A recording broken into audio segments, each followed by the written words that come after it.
Uno, dos, tres. Hola. Hola, Aleida. Hola, Peter. ¿Cómo estás? Muy bien, muchas gracias. Agradeciendo te. Okay, so we've got another piece of mail about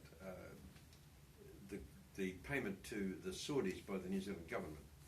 So let me deal with that. I dealt with it on the radio in sort of hugely disparaging terms, and I was very pleased to see an article by Lisa Marriott in the Don Post about this.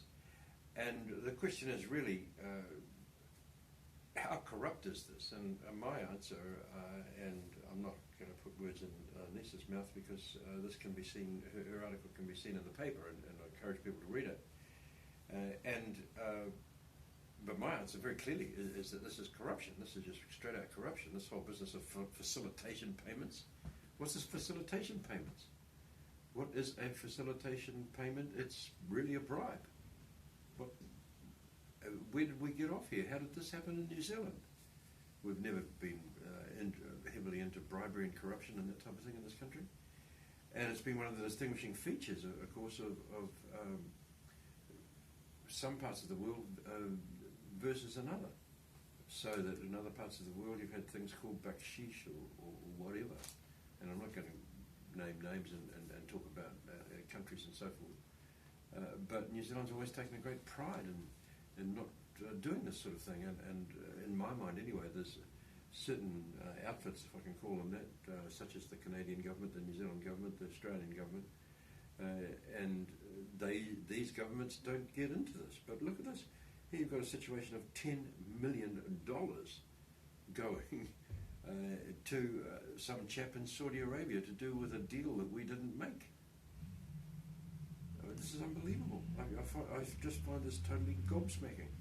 So in answer to the person who got in touch with me, I think this needs immediate repeal.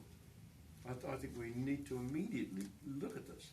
And I've been waiting for the opposition, the Labour Party or Winston or somebody, Winston Peters or somebody, to stand up and really go bananas, really go berserk. A bit like I feel like doing over this, because it's really a shocker. And even in my little corner, which consists of standing for the Mana Party a couple of elections ago, I'm very happy to say this is rubbish. This is awful. What are we doing here? We're going to Saudi Arabia. We're looking at trying to find a deal of some kind regarding sheep, meat, wool, whatever.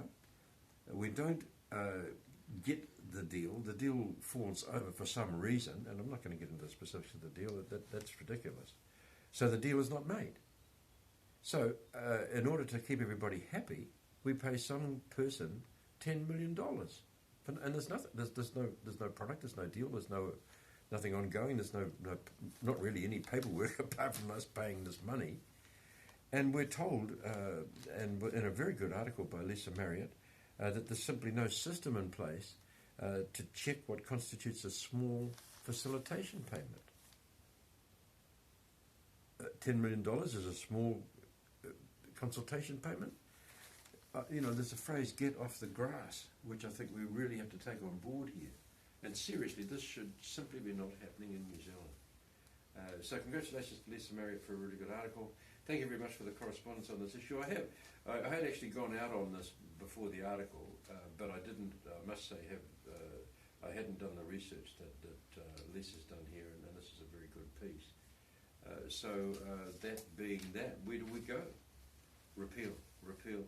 We cannot have this stuff on the books. Sooner or later, somebody's going to start, someone offshore is going to start looking at New Zealand and comparing it to the Cayman Islands or to some place where there are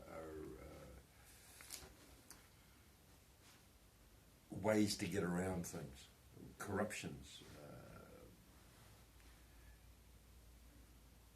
false bookkeeping. How about that? And it is false bookkeeping to say that we can call a $10 million bribe a facilitation payment. We're losing lexicon here. You with Peter, please?